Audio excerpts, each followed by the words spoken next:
आज मैं आपको एक बहुत ही दिलचस्प और सच्ची घटना के बारे में बताने वाला हूँ। एक आदमी का बैग ट्रेन में ट्रैवल करते वक्त एक्सचेंज हो गया और उसके पास अपना सामान के बजाय गलती से 1 करोड़ रुपए का कैश का बैग आ गया। वो जो 1 करोड़ का कैश का बैग आया, उसकी लॉटरी लगी या लंका, चलो समझते हैं इस वीडियो के अंदर। तो हुआ यूं, एक बार मिश्रा जी दिल्ली से जयपुर आ रहे, तो डबल डेकर के अंदर ट्रैवल कर रहे थे। उनके जैसा सेम हूबहू बैग एक और व्यक्ति का था। ट्रेन से उतरते वक्त मिश्रा जी से ध्यान नहीं रहा और मिश्रा जी ने भूल से दूसरे व्यक्ति का बैग उठा के घर ले आए और मिश्रा जी को पता नहीं था। मिश्रा जी ने घर में आते ही बोला, बच्चों देखो मैं तुम्हारे लिए दिल्ली से खूब सारे गिफ्ट्स लेके आया हूँ। दिल्ली से गिफ्ट्स लाने की बात सुन के बच्चों ने तुरंत पापा का बैग खोला। जब उन्होंने बैग खोला तो उन्होंने बोला, पापा इसमें तो गिफ्ट ही नहीं है, इसमें तो कुछ पैसे पड़े हैं। मिश्रा जी ने देखा, वापस आके मिश्रा जी चौंक गए। पूरा का पूरा बैग कैश से भरा हुआ। मिश्रा जी ने तुरंत घर के सारे खिड़की दरवाजे बंद किए और सोचने लगे, क्या हुआ मेरे साथ, ये कैश कहाँ से आया। इतने में मिश्रा जी की वाइफ आई और मिश्रा जी से पूछने लगी, अरे कहीं डाका डाल के आए हो क्या मिश्रा जी। अरे नहीं भाग्यवान, कहीं डाका नहीं डाल के आया हूँ, ये तो मेरे को लगता है ट्रेन में एक महाशय थे, उनका भी सेम बैग था और उनसे मेरा बैग एक्सचेंज हो गया। चलो मैं तुरंत जाके एक बार पुलिस थाने के अंदर ये बैग वापस जमा दे देता हूँ और कंप्लेन लिखा देता हूँ कि साहब मेरा बैग किसी से एक्सचेंज हो गया। इतने में मिश्रा जी की वाइफ बोलती है, अरे पागल हो गया, भगवान ने भेजे हैं ये पैसे खुद तुम्हारे पास, वरना कोई अपना 1 करोड़ का बैग ऐसे ही छोड़ देगा क्या। एक काम करो, इस पैसे की तुम एफडी करवा दो। मिश्रा जी थोड़ी देर सोचे और फिर मिश्रा जी के अंदर का लालच थोड़ा सा जाग गया। मिश्रा जी ने बोला, हाँ ये भी ठीक है, हम एफडी करा के रख देते हैं, अगर कभी वो व्यक्ति आता है तो हम उसको कम से कम उसके पैसे दे देंगे और ब्याज हम रख लेंगे अपना एफडी का। मिश्रा जी ने वही किया। अगले 7 से 10 दिन के अंदर मिश्रा जी रोज बैंक में जाते, 10 लाख रुपए जमा करते और उस पैसे को एफडी करवा देते। फिर अगले दिन जाते, फिर 10 लाख की एफडी करा देते।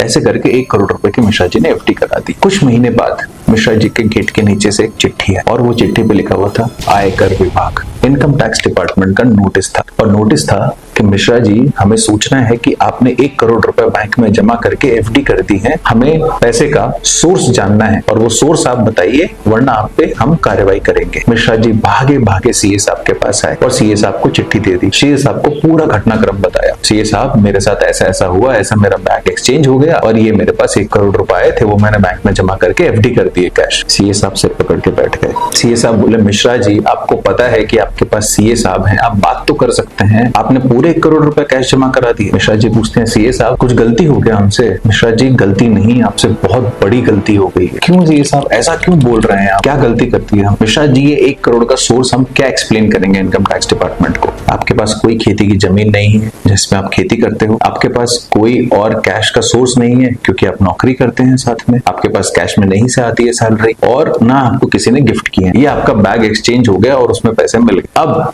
अगर मान लो कि हम ये जेन्युइनली भी बता देते हैं इनकम टैक्स डिपार्टमेंट को, तो भी इनकम टैक्स डिपार्टमेंट इसको सेक्शन 69A के अंदर अनएक्सप्लेन्ड मनी मानेगा। अनएक्सप्लेन्ड मनी यानी जिसका आपके पास कोई सबूत या सोर्स नहीं है जस्टिफाई करने के लिए कि आपके पैसे हैं। तो क्या होगा सीए साहब, कुछ नहीं होगा मिश्रा जी। ये सेक्शन 69A के अंदर 1 करोड़ रुपए को अनएक्सप्लेन्ड मनी मानने से आपके ऊपर सेक्शन 115BBE के अंदर टैक्स लगेगा। मतलब सीए साहब क्या होगा, 1 करोड़ रुपए 30 लाख रुपए यानी 30% टैक्स दे देंगे हम, तभी 70 लाख रुपए हमारे रहेंगे। अरे नहीं मिश्रा जी, जब अनएक्सप्लेन्ड मनी काउंट होता है ना तो उस पर टैक्स लगता है 60% का, यानी 60 लाख रुपए टैक्स प्लस उसके ऊपर लगेगा सरचार्ज और सरचार्ज लगेगा 25% टैक्स का, यानी 60 लाख का 25% 15 लाख रुपए सरचार्ज, फिर जुड़ेगा इसमें सेस, तो मोटा मोटी 75 से 80 लाख रुपए तो आपका बनेगा टैक्स। इसके अलावा इनकम टैक्स डिपार्टमेंट के पास पावर है कि वो इसके ऊपर कुछ पेनल्टी भी लगा दे। बड़ा 1 करोड़ रुपए में से 80 लाख रुपए तो गए मिश्रा जी, मान लीजिए। अरे सीए साहब ये हम क्या कर दिए, हम क्या गलती की है यहाँ पे। मिश्रा जी देखिए, आपने 3 सबसे बड़ी गलती करी। मैं ये उम्मीद नहीं करता कि आप बहुत ईमानदार होंगे और आपको कैश का थैला वापस दे देंगे। मैं मानता हूँ आपको कहीं कैश का थैला पड़ा हुआ भी मिल जाता, तब भी आप कैश घर पे लाते। सबसे पहले आप कैश को जैसे ही बैंक में जमा कर देते हैं, आपके पास कैश का पूरा सोर्स होना चाहिए एक्सप्लेन करने के लिए कि ये आपकी इनकम के रूप में आया है और आपने इस इनकम पे टैक्स भरने को तैयार हैं या आपने भर चुके हैं, मगर आपने ऐसा नहीं किया। दूसरी गलती आपने करी कि सारा पैसा अपने ही खाते में जमा करके एफडी कर दिया। आप इसको घर में 5-10 लोगों के नाम पे अलग अलग जमा करते, हमारे क्लाइंट हैं तो शायद हम कुछ एक्सप्लेनेशन बना के आपकी मदद कर पाते इसमें। और तीसरी गलती आपने जो करी मिश्रा जी, इस पैसे की एफडी भी करवा दी आपने और एक बार भी सीए की राय नहीं ली। तो अब इस पैसे के ऊपर मोटा मोटी 80 लाख रुपए तो आप देने के लिए तैयार रहिए। बचे हुए 20 लाख रुपए शायद इनकम टैक्स डिपार्टमेंट अगर पेनल्टी ना लगाए तो आपको वापस मिल जाए। सीए साहब हमसे बहुत बड़ी भूल हो गई, अगली बार हमें कुछ भी कैश मिलेगा या कैश ट्रांजैक्शन करना होगा तो हम आपकी राय जरूर लेंगे, बिना राय के हम कुछ काम नहीं करेंगे। होगी। हम कसम खा लिए हैं आज से कि बिना आपसे पूछे हम कोई कैश का लेन देन नहीं करेंगे।